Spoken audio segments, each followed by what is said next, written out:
23 जनवरी 2020। अस्सलाम वालेकुम मेरे दोस्तों, सज्जनों और बेलियों। मैं हूँ इज़ार अहमद और वेलकम करता हूँ आपको किचन गार्डनिंग चैनल पर। बाहर के दिन बहुत ही करीब रह गए हैं। कुछ दिनों के बाद में फरवरी का महीना शुरू हो जाएगा और उसके बाद पौधों की ग्रोथ भी शुरू हो जाएगी। लेकिन मेरे इस पॉली हाउस के अंदर, इस ग्रीन हाउस के अंदर पौधों की ग्रोथ पहले से ही शुरू हो चुकी है। सोनिया बेल, जिसको मैंने हार्ड प्रून कर दिया था जब मैंने ये पॉली हाउस बनाना शुरू किया था, ये जो लंबी सी आप ब्रांच देख रहे हैं, ये बहुत ही ज़्यादा लंबी एक बेल थी जिसको काट दिया था मैंने। और अब ये देखिए, इसकी नई नई शूट्स जगह जगह से निकल रही हैं। बहुत जल्द ये और भी बड़ी हो जाएंगी और बहुत जल्द ये हमारा पौधा बन जाएगा और भी बुशी। नई ग्रोथ मेरे पॉली हाउस के अंदर शुरू हो चुकी है और फ़िलहाल के लिए टाइम आ चुका है कि आप अपने पौधों में गोडी करना शुरू कर दें, क्योंकि सर्दी की वजह से काफ़ी मोटी सी एक लेयर बन जाती है, सख्त लेयर बन जाती है। क्योंकि हम रूटीन में पानी नहीं देते सर्दी के दिनों में, तो मिट्टी काफ़ी सख्त हो जाती है। ऊपर वाला जो उसका सरफेस है वो सख्त हो जाता है, जैसा कि ये आप देख सकते हैं। पौधों के अंदर जितनी भी जड़ी बूटियाँ हों उनको आप उखाड़ दीजिए और उसके बाद हल्की हल्की सी गोडी कीजिए, ताकि मिट्टी के अंदर एरेशन सिस्टम बढ़ सके, हवा थोड़ी बहुत इन आउट हो सके। अगर ग्रीन फंगस लगा हुआ है, काई आई हुई है, तो वो भी एरेशन की वजह से ख़त्म हो जाए। इस तरह पौधे की ग्रोथ ज़्यादा तेज़ी से बढ़ती है।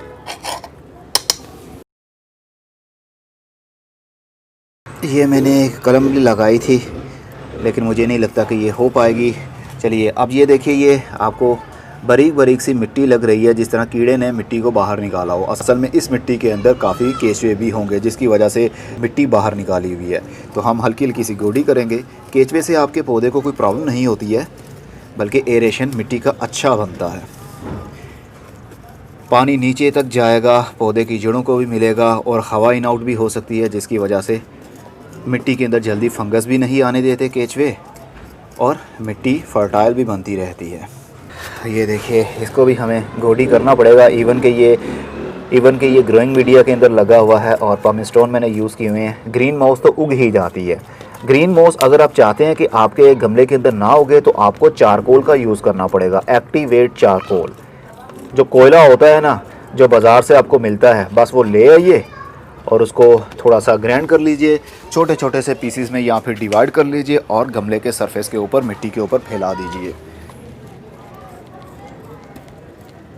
फरवरी की पहली तारीख से ही बाहर के दिन तो शुरू हो जाएंगे, पौधों की नई नई शूट्स निकलना शुरू हो जाएंगी। लेकिन प्रॉपर इसकी ग्रोथ शुरू होगी 15 फरवरी के बाद में, क्योंकि मौसम बहुत ही ज़बरदस्त और आइडियल बन जाता है पौधे की ग्रोथ के लिए।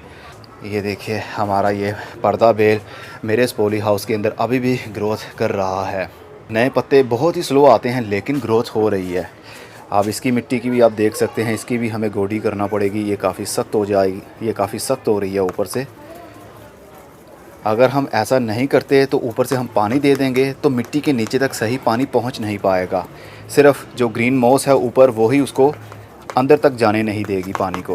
तो इस तरह पौधे की ग्रोथ रुक जाएगी, पौधे की ज़रूरत पूरी नहीं होगी और पौधे के तने के साथ में पानी हर वक्त टच रहने की वजह से, गीला रहने की वजह से वहाँ से गल जाएगा और पौधा हमारा सूख जाएगा। इसलिए 1-1 इंच या आधा इंच गोडी ज़रूर करें अब, बल्कि आज से ही आप गोडी करना शुरू कर दें। ये देखिए, जेड प्लांट की मिट्टी भी काफ़ी चटक गई है, सख्त मिट्टी हो रही है। इवन कि मेरी मिट्टी बहुत ही सॉफ्ट होती है, लेकिन जब इसके ऊपर पानी ज़्यादा हम नहीं देते ऑफ सीज़न में, तो ग्रीन मॉस उगने लगती है। अगर रूटीन में हम इसको पानी देते रहें और साथ में गोडी होती रहे, तो एरेशन सिस्टम बना रहता है, तो वो फंगस एक्टिव ही नहीं होता और ना ही ऊपर वाला सरफेस उसका हार्ड होगा।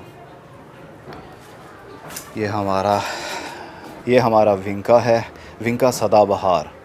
ये 12 महीने ही रहता है, लेकिन बहुत ज़्यादा ठंड की वजह से इसकी ग्रोथ रुक जाती है और इसको फूल भी लगते हैं। अब पूरी गर्मियाँ इसको टाइम टू टाइम छोटे छोटे से पिंक कलर के फूल लगते रहेंगे। इसी तरह बड़े पौधों की भी गोडी कर सकते हैं। उसके अंदर जितने भी छोटे छोटे से पौधे, जड़ी बूटियाँ खुद उग जाती हैं, उसको भी आप गोडी पहले करें और वो ऑटोमेटिकली ही उखड़ जाएंगे। आज से ही हर पौधे की गोडी शुरू कर दें, चाहे वो छोटा गमला हो, चाहे बड़ा हो, चाहे वो पौधा ज़मीन के अंदर लगा हो, गोडी करना आप शुरू कर दें। क्योंकि बाहर के दिन शुरू होने वाले हैं, उससे पहले पहले हम सॉइल की प्रिपेयरिंग, इसको कहते हैं सॉइल को प्रिपेयर करना। पॉटेड सॉइल जो होती है गमलों के अंदर या फिर ज़मीन के अंदर, आजकल के दिनों में इसकी गोडी करना शुरू कर दी जाती है ताकि पौधे की ग्रोथ अच्छी बढ़ सके आने वाले सीज़न में। ये देखिए, ये बड़ा सा एक पौधा था बुगनविलिया का, चाइनीज़ बुगनविलिया का। इसको मैंने अपनी इस क्यारी में से उखाड़ा था तो इसके अंदर छोटे से गमले के अंदर मैंने लगा दिया, इस उम्मीद से कि इसकी ग्रोथ यहीं पर बढ़ जाएगी। इसकी भी हल्की हल्की गोडी कर देते हैं। जिसमें आपने जिन गमलों में आपने कलमें लगाई हैं उनकी गोडी अभी ना करें, क्योंकि हो सकता है आपके गोडी करने से वो जो पौधा है उसका ये वाला जो एरिया है, ये तना है, वो हिल जाए और नीचे से अगर रूटिंग शुरू ना हुई तो फिर वो आपकी कलम ही सूख जाएगी। अगर उनकी रूटिंग शुरू हो गई है तो फिर तो कोई बात नहीं है, आप गोडी कर सकते हैं।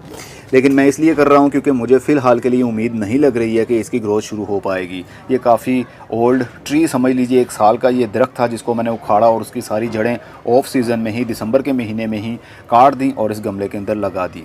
ऐसा नहीं करना चाहिए था, लेकिन कोई बात नहीं, हमें सीखने में बहुत कुछ मिलता है। इस तरह मैं एक्सपेरिमेंट करता रहता हूँ, मुझे भी काफ़ी कुछ सीखने को मिलता है और आप लोगों को भी काफ़ी कुछ एक्सपीरियंस मिल जाता है कि कौन सी गलती हमें करनी चाहिए और कौन सी नहीं। क्योंकि मेरी नज़र में वो इंसान कामयाब ही नहीं है जो नाकाम ना हो।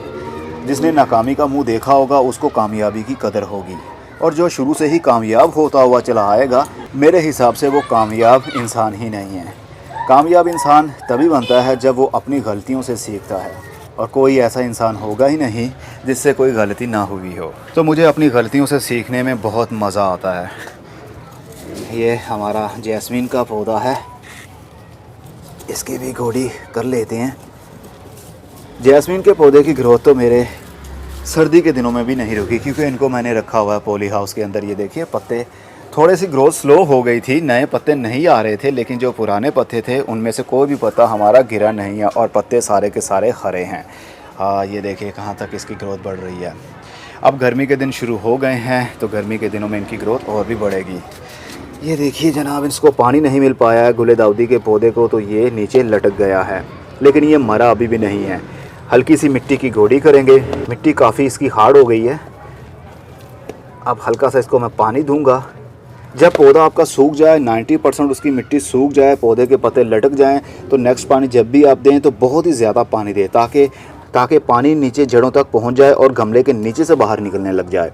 अगर नीचे से बाहर नहीं भी निकलता तो आपको इतना अंदाज़ा होना चाहिए कि जितना आपने पानी दिया है वो गमले के नीचे वाले लेवल तक पहुँच जाएगा। जिन पौधों के पत्ते अब पीले हो गए हैं, लटक गए हैं, उनको काट देना सबसे अच्छा है, क्योंकि अब मौसम शुरू हो रहा है, बाहर के दिन शुरू हो रहे हैं, तो इसलिए जो भी पुराने पत्ते हों, जो गले सड़े पत्ते हों, सूखे पत्ते हों, उनको आप काट दें। डिफिन बाकिया की ग्रोथ भी काफ़ी अच्छी रही। सर्दी के दिन में भी इसने मेरा काफ़ी साथ दिया है, क्योंकि पॉली हाउस जो बना हुआ था, लेकिन फिर भी सर्दी के दिन थे, सूरज तो निकलता ही नहीं है। जब प्लास्टिक के ऊपर धूप पड़ती है तो ही अंदर वाली साइड पर हीट बनती है, लेकिन सर्दी के दिन में तो सूरज भी सही नहीं निकलता, जिस वजह से पॉली हाउस के अंदर भी काफ़ी ठंडक बनी रहती है। तो जो पीले पत्ते हों, डिफिन बाकिया की ग्रोथ भी अच्छी रही। जो पीले पत्ते हों उनको आप काट दीजिए। ये देखिए, ये भी पीला हो गया बस सर्दी की वजह से, लेकिन ओवरऑल मेरे पौधे की ग्रोथ फिर भी काफ़ी स्टेबल और अच्छी रही। एलिफेंट ईयर की ग्रोथ भी काफ़ी लटक गई थी। 4-5 दिन पहले मैंने इनके बहुत सारे यहाँ से पत्ते काटे हैं। जब एलिफेंट ईयर के पत्ते नीचे लटकना शुरू हो जाएं तो उनको काट देना ही सबसे समझदारी की बात होती है, ताकि अंदर से और भी पत्ते निकल सकें। और पौधों को पानी देना भी अब शुरू कर दीजिए, लेकिन ज़्यादा पानी नहीं देना है, सिर्फ 1 मरतबा पानी दें, 4-5 दिनों के लिए छोड़ दें उसको उसके हाल पर। अगर आपको लगता है कि 1 से 2 दिन के बाद आपके पौधों की मिट्टी खुश्क हो रही है तो दोबारा से पानी दें। ऐसा नहीं है कि 1 दिन छोड़कर 1 दिन पानी देना है। पानी आपने तभी देना है जब पौधे की मिट्टी खुश्क हो। 50% मिट्टी खुश्क हो जाए तो पानी दे तो काफ़ी अच्छा रिज़ल्ट मिलता है हमें देखने में। और जो पौधे बिल्कुल छोटे हों, जैसे कि हमने गुलाब की कलमें लगाई थी, इसकी मिट्टी देखिए, इसके ऊपर काफ़ी ग्रीन मॉस भी उगी हुई है, लेकिन हम अभी इसकी गोडी नहीं करेंगे क्योंकि इसके अंदर अभी रूटिंग इसकी शुरू नहीं हुई। अगर हम अभी इसकी गोडी कर देंगे तो इसकी जो कलम है वो अपनी जगह से हिल जाएगी, तो ये सूख जाएगी। जो पत्ते अभी आपको दिख रहे हैं ये कुछ दिनों के बाद में सूख जाएंगे। इसलिए जो नई कलमें आपने लगाई हैं दिसंबर के महीने में, अभी उनकी गोडी बिल्कुल मत करें। उनकी गोडी होगी 15 फरवरी के बाद में, या फिर फरवरी के महीने में भी कर सकते हैं। बस आपको अंदाज़ा होना चाहिए कि पौधे की नीचे से रूटिंग शुरू हो चुकी है या नहीं। अगर हो चुकी हो तो फिर आप गोडी कर सकते हैं। अगर रूटिंग शुरू नहीं हुई तो फिर आप इसको छेड़े नहीं, इसको इसी तरह रहने दें। तो आप भी पौधों की गोडी करें, और जिन जिन पौधों को अभी पानी की ज़रूरत है फटाफट से उसको पानी दें, ताकि आने वाले दिनों में उनकी ग्रोथ और भी अच्छे अंदाज से बढ़ सके। अब मैं चलता हूँ, खुदा हाफिज़।